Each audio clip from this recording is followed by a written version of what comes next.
I have played a fair amount of the DC deck building game, and I have played a fair amount of Dominion. Dominion and the DC deck building game are both deck building games, and they share a lot of concepts with each other. So I wanted to kind of talk about which concepts they share and how they are different, and then I'll talk about my opinion on which one is quote unquote better. So first of all, they are both deck building games where you start with 10 cards, and you basically start with the same 10 cards. In Dominion, you start with 7 copper and 3 estates. So copper are worth 1 each, and estates are worth 0 in terms of how much you can spend. And in the DC deck building game, you start with 7 punches and 3 vulnerabilities. That is the same ratio. It's the exact same. That's not an accident. That's not an accident. You basically start with the same deck. And then, in the same way that there's a kick pile in the DC deck building game where, besides the other cards they can buy, every player has access to quote unquote kicks, which are kind of like a standard upgrade to your deck you can buy. Those are really, really similar to Dominion's treasures, specifically Dominion's silvers. It's really, really close. I would say that silver and kick serve almost the same purpose between DC and Dominion. Dominion's a little different because there's not only silver but also gold. So in terms of which deck you start with and the kicks slash silvers, the games are really, really similar. And the other similarity is that for the bulk of the cards, players are buying them on their turns and improving their deck with them. And there's a large variety of cards to add to your deck. So those are the similarities. So now I'm going to break down some of the differences. So first of all,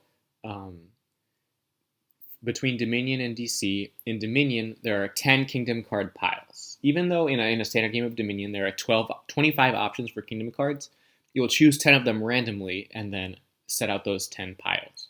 Whereas in the DC deck building game, there's the main deck, and players are just buying whichever 5 cards are available from the main deck at a given time. So even though they're both, for both of them, you draw from a large variety of types of cards to add to your deck.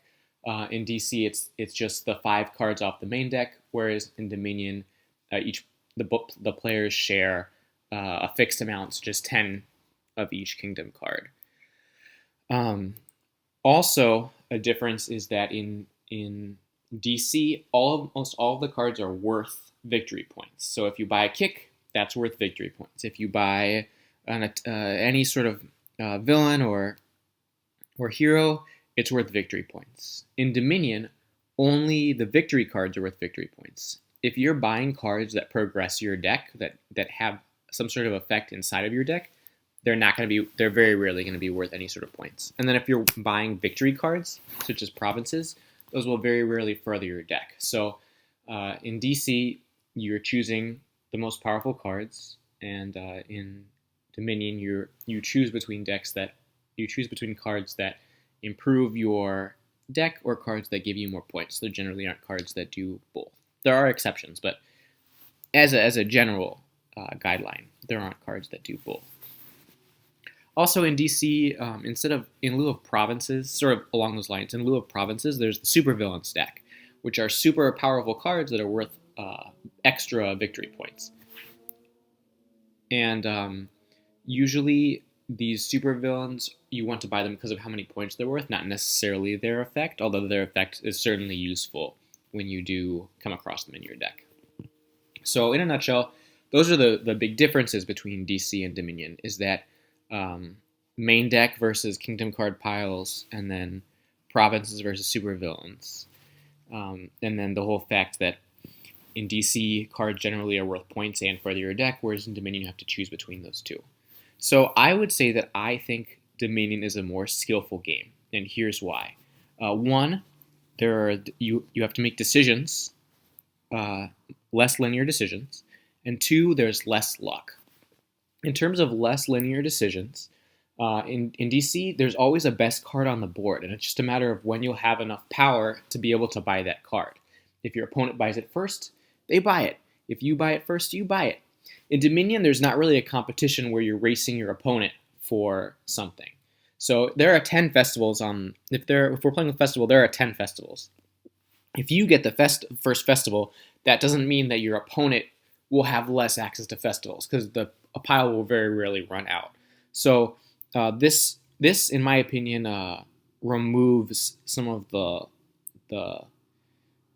luck, and it's more about decision making.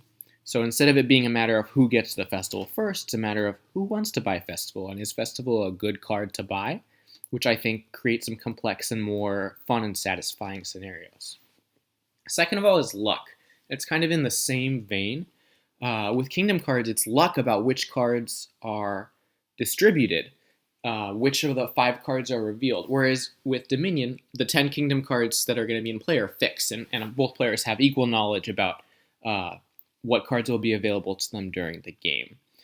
So the fact that decisions aren't linear also really, really takes effect. So in DC, you're buying cards that will make your deck better, and they're worth points. So I want to buy that card, that very, very good card, Man of Steel, because it's not only worth a lot of points, but it also gives me a lot of power when I play it. In Dominion, you have to make a choice. You say, do I want to buy the card that's very powerful, like a gold, that will be able to help me buy a lot of cards, which is like having a lot of power in DC? Or do I want to buy the province, which is going to give me points towards my win? In DC, you don't really have to make that decision, just because usually cards share. They're both worth a lot of points, and they're very powerful. In Dominion, it's an either or. So you have to choose between making your deck better for the future or getting the points now.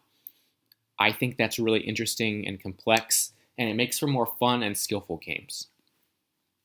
In conclusion, this is why I prefer Dominion more, because the decisions are less linear and more skillful, and because it's less luck-based and more skillful.